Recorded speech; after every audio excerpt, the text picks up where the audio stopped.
जय जगन्नाथ आपण को मो यूट्यूब चैनल को बहुत बहुत स्वागत।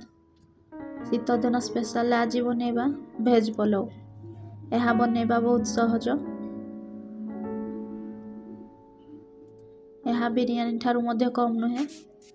यह को आपण गरम गरम ब्रेकफास्ट डिनर लंच रे खाई पारिबे। आशा करूछि वीडियो आपण को भल लागिवो। वीडियो भल लागिले लाइक करिवे, शेयर करिवे, सब्सक्राइब करिवे, पाखरे थिबा बेल आइकन को दबाई देबे जहा फल रे आपण को पाखरे अपलोड हेउता सब वीडियो रो नोटिफिकेशन पहुंची पारिबो।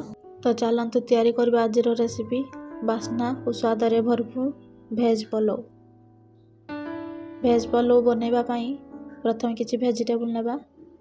आलू, गाजर, बीन, ग्रीन मटर, फूलकोबी नेबा। कड़ाई रे तेल गरम करी सेथिरे जीरा पकाइबा, गोटा गोलमरिच, तेजपत्र,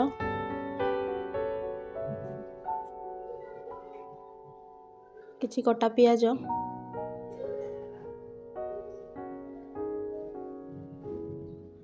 पकाई भल भाव भाजी नेबा।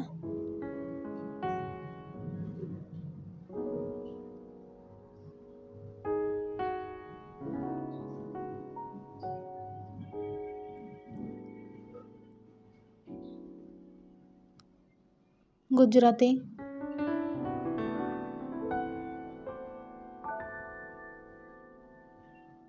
पकाई भाजीबा। सेथिरे ग्रीन मटर,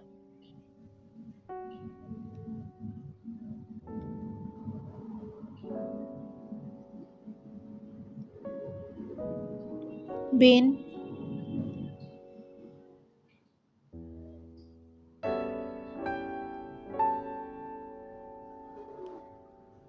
गाजर,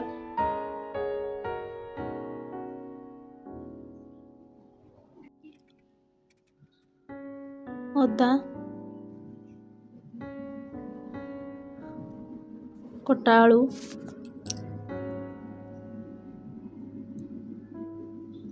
फूलकोबी पकाई भल भाव गोले नेबा।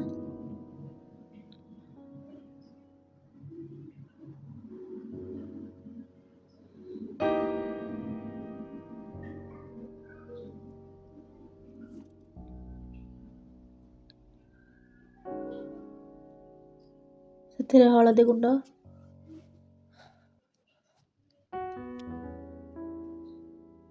स्वाद अनुसार लुण,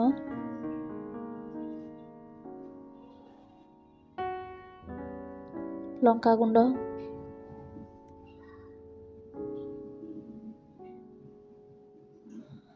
जीरा गुंड, धनिया गुंड,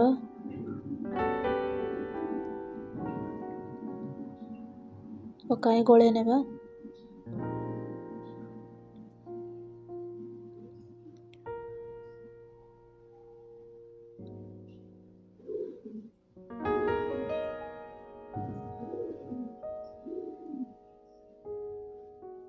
ताकू भल भाव भाजी नेबा।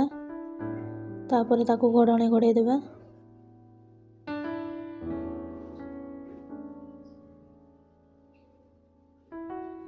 तापर सेथिरे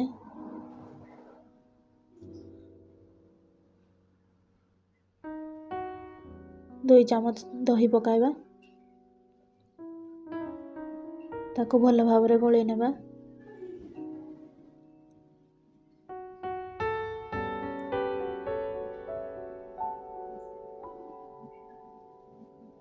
ताकू घोड़णी घोड़े देबा। आरो पट गैस रे 2 कप बासमती राइस नहीं पानी गरम करी चाउल पकाइबा। सेथिरे स्वाद अनुसार लुण पकाइबा। राइस होई गले ताको बाहर कर देबा। राइस को अधिका सिझाइबेनी। तापरे घोड़णी खोली ताकू भल भाव गोले नेबा।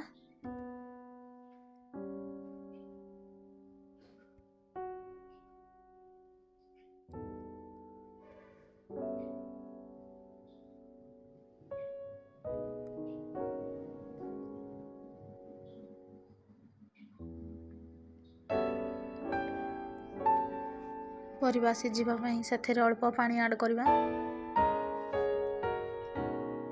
ତାପରେ ତାକୁ କଭର୍ ଦେଇ ସିଝିବା ପାଇଁ ଛାଡ଼ିଦେବା।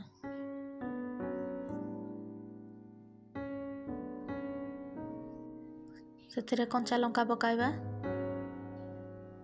କଡ଼େଇ ଯେହେତୁ ଛୋଟ ହୋଇଯିବ ସେଥିପାଇଁ ମୁଁ ଆଉ ଏକ ଡିସ୍ ନେଇଛି। ସେଥିରେ ପରିବାକୁ ଦେଇଦେବା।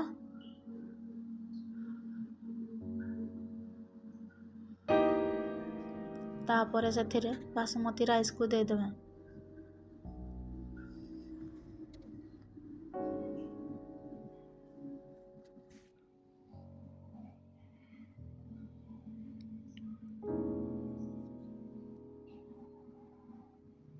ତା ଉପରେ କିଛି ଫ୍ରାଏ କରିକି ରଖିଥିବା ପିଆଜ ଓ କାଜୁକୁ ଦେଇଦେବା। କିଛି କଟା ଧନିଆ ପତ୍ର ପକାଇବା।